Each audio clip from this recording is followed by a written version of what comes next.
Hey there, Next Gen Millionaires. It's Joe Burns, the Money Master, coming at you this week with a new topic. Um, so let's jump in. As I was looking at it for this week, as I always do, it's just understanding where people are at and trying to understand kind of conversations I've had this week. And there's been a couple different conversations that I've had. But the one I want to kind of hone in for this week, right? It's a fun one because we all experience this no matter what our station in life is. And it's interesting the mindset behind why we jump into kind of these stories about what we can experience, what we can't experience. Okay, so this week I want to talk about leaning into wealthy experiences. Because it's interesting, right? That we limit ourselves sometimes just by not feeling like we're worthy or we can have the experiences that we want.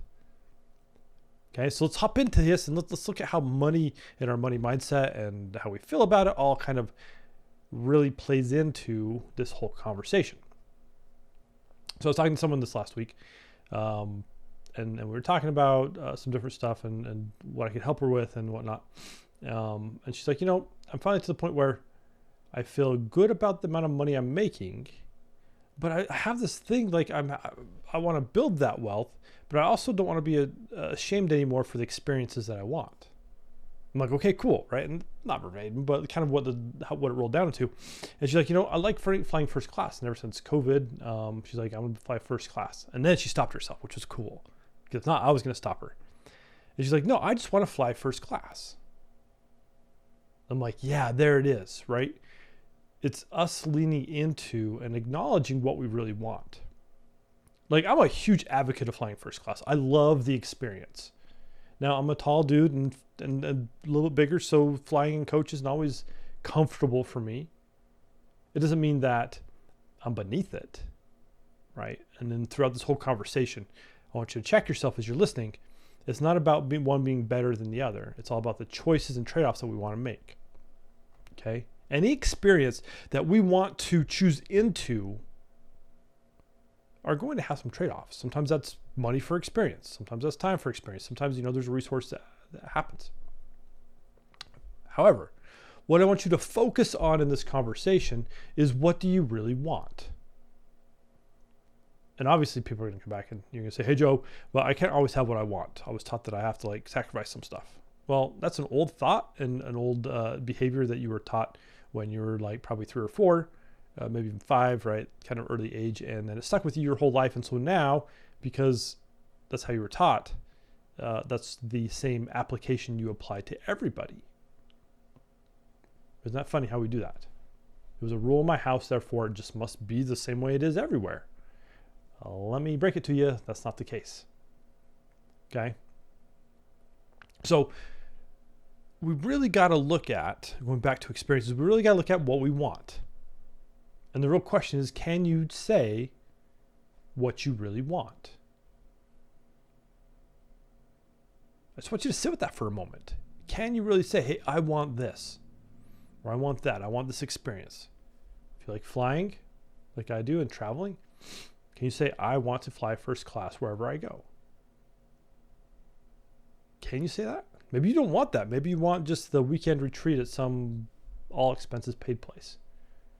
Maybe you want a car or, whatever the situation is. But I want you to focus on, for this whole conversation, what experiences do you want?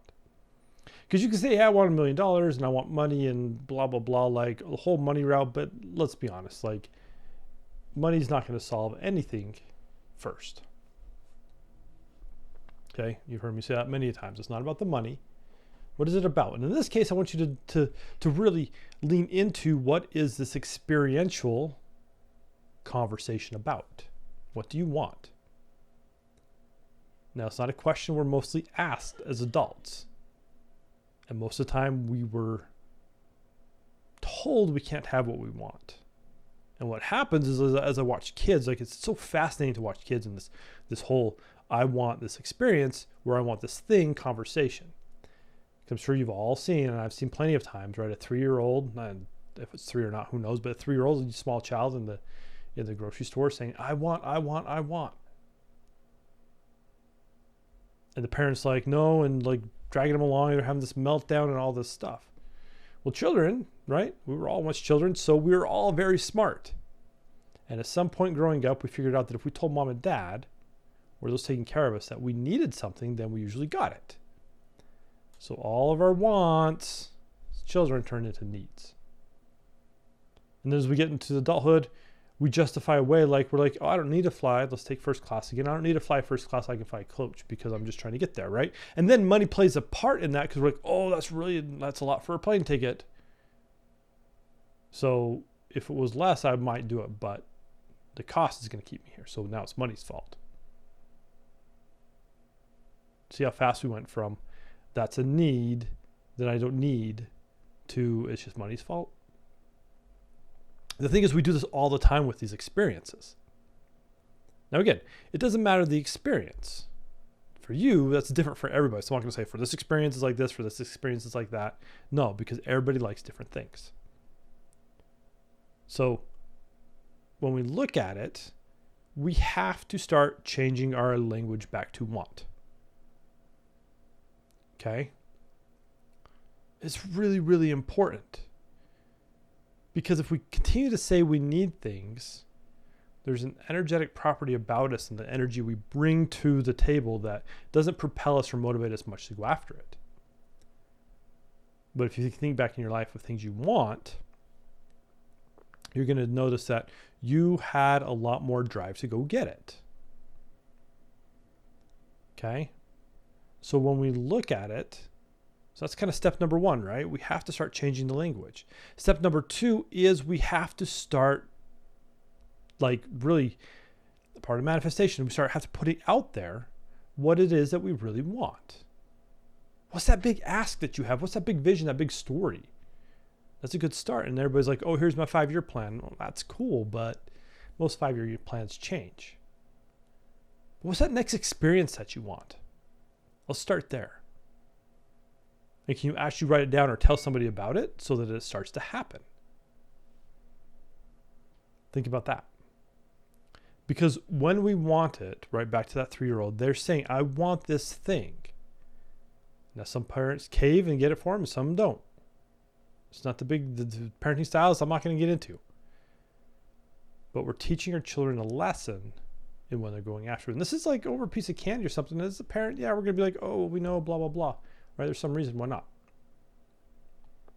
But what happens is, again, that follows us throughout our whole life. So now there's some reason why we don't want this experience, or we have to explain away why we want it.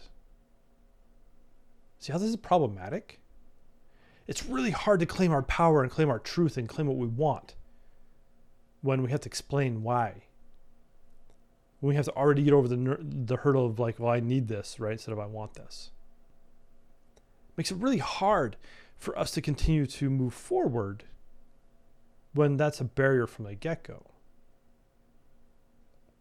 So it's time to start removing those. Now, culturally, it's going to be an impact too, right? What we're taught as children, what we're shown in our households.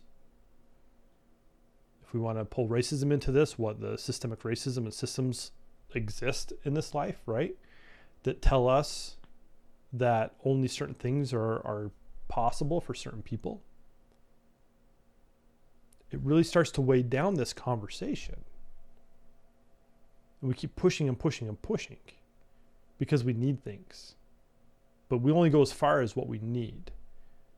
And if our brain can't justify why I need that to stay alive, then we stop pushing as much as we need to, right? So that motivation stops. It slows down. But if we can change this conversation to want, then that drives us to find solutions for change. And that's what it's really about. It really is.